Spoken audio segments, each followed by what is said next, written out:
Today we're going to break down episode 1 of season 2 of Rings of Power, and in this video we're not only going to look at what happened through episode 1, but I will share some commentary along the way. For this series I'm going to look at each story arc that happens in every episode, and in this episode we have 3 major story arcs. The first one is the Halbrand Sauron story arc, and then we're going to take a look at the story of the elves, and finally we're going to take a look at the story of the stranger.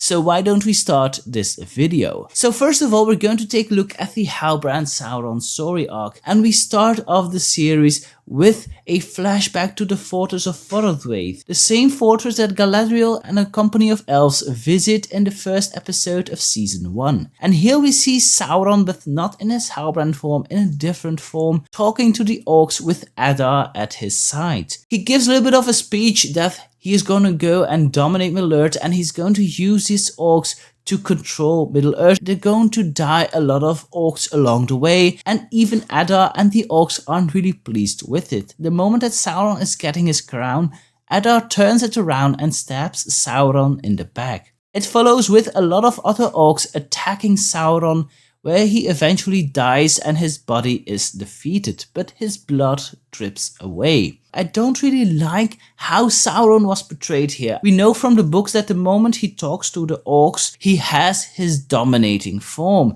The form that we see also in the prologue of season 1 episode 1, where we see him in his dominating form, just like the same moment during the Battle of the Lost Lions in the Peter Jackson adaptation of The Lord of the Rings. And I was really hoping to see this, because now it looked like a boy coming from school, trying to be the boss, showing who he really is, but isn't really giving a good impression.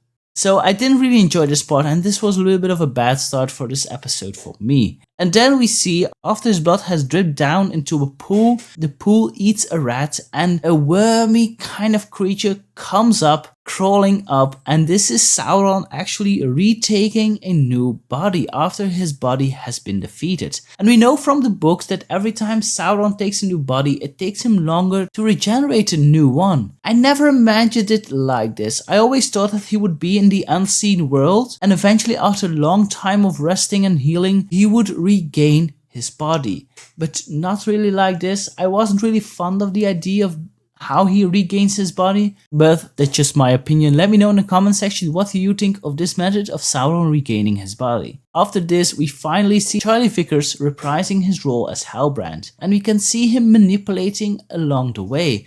The moment he see that man with the emblem of the King of the Southlands, he is manipulating him and feeling sorry for him, but eventually he takes his emblem and leaves him to die on the boat, and this brings us to the moment that we meet Galadriel. Now we go back after the end of season 1. After Sauron turned to Mordor, he goes to the camp of J.R.R. and just tells him, "Hey man, I'm the King of the Southlands, I just want my people to be free.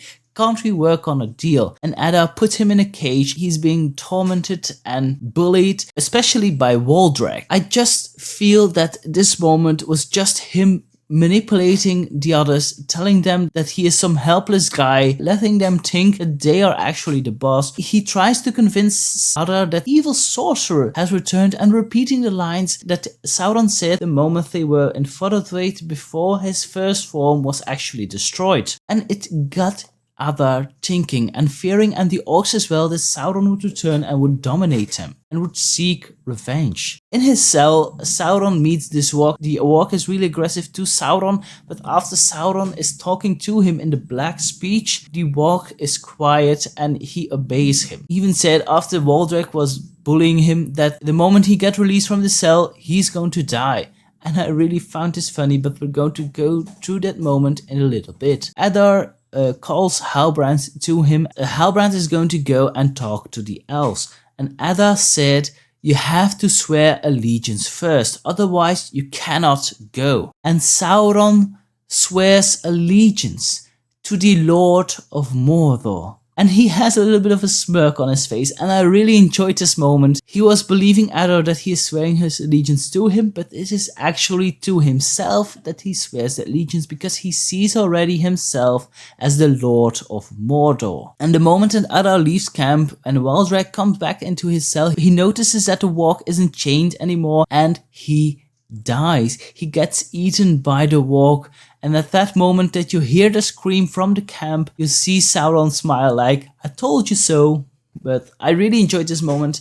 Now we're going to go the story arc of the elves of episode 1. And here we see, just after they have created the Rings of Power, Elrond and Galadriel racing each other all the way from Eregion to Lindon. Which I gotta say, if you look at the map, a big applause for the horses to run this way non-stop. And there Elrond shows up first and Galadriel get brought for Gil-galad. And Gil-galad has to drag out who Halbrand really is. I still don't know why Galadriel has to be so secretive about it. This moment in the scenes is just like it's being forced out of her who Halbrand really is, that she didn't really want to tell it at first. She tells Gil-galad that he is actually Sauron, and at that moment Elrond is still holding the rings. But Gil-galad says, come on Elrond, give me the rings, we still need it, otherwise we have to go to Valinor and we can't help the others. And he also says, and I really enjoyed this sentence, that they are indeed created with Halbrand being there, but they weren't touched by him. So they couldn't be corrupted. And I really enjoyed this because it's actually what happens in the books, that the 3 elven rings were created the same way as the others, but they weren't touched by Sauron. But Elrond sees only one option, jumps into the water and tries to escape. This brings us back to his mother. His mother Elwing also had the Silmaril that Beren stole from the crown of Morgoth. She had the Silmaril and she was hunted by the 2 sons of Fëanor, but eventually she jumps off a cliff because she sees no way out. Like mother, like son, you could say, and I really enjoyed this moment. Then we see for the first time, I do love the portrayal of Círdan. He looks old and wise and fair, just like he is described in the books. I really love his portrayal and they picked the right actor for him. And Elrond goes to him for advice how he could destroy these rings. And Círdan tells him of aftermath after the War of Wrath, after Beleriand has been put underwater, and that there is a crack deep beneath the sea that is deep enough where the rings can be destroyed. So Círdan goes on a boat and goes away to that crack, and the moment he wants to drop them into the water pushes the rings back. He first sees the rings, which brings us to the moment Gil-galad sings of the end of the elves and the final leaf that drops from the tree. And at that moment, Círdan shows up wearing Narya at his hand, and he wants to give the 2 remaining rings, Vilya and Nanya, to Gil-galad, but at that moment they all fall to the ground and Nanya falls at the feet of Galadriel and she picks him up, and so they became the 3 ring bearers. At the moment that they put on their rings, the weather changes, it becomes sunny again, the tree gets healed, it's all good. And this brings us to the final story arc of this episode, and that is the story arc of the stranger and Nori. As we have last seen in season 1, they both departed to Rhûn to find an answer, to find the stars. During one of these dream sequences, we see the stranger seeing the stars in the sky in Rhûn and seeing a staff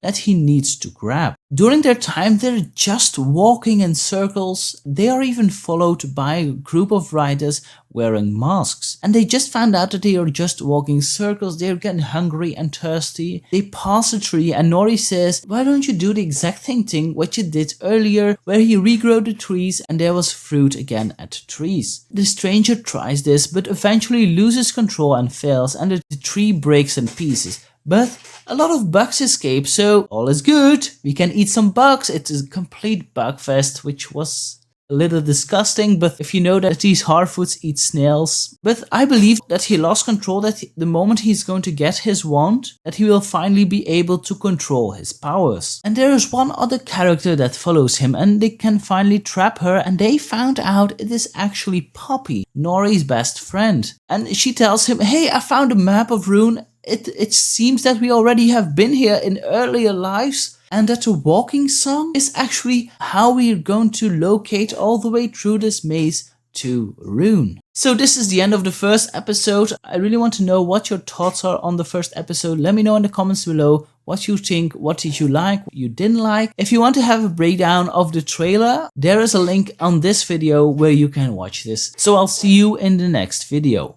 Bye bye.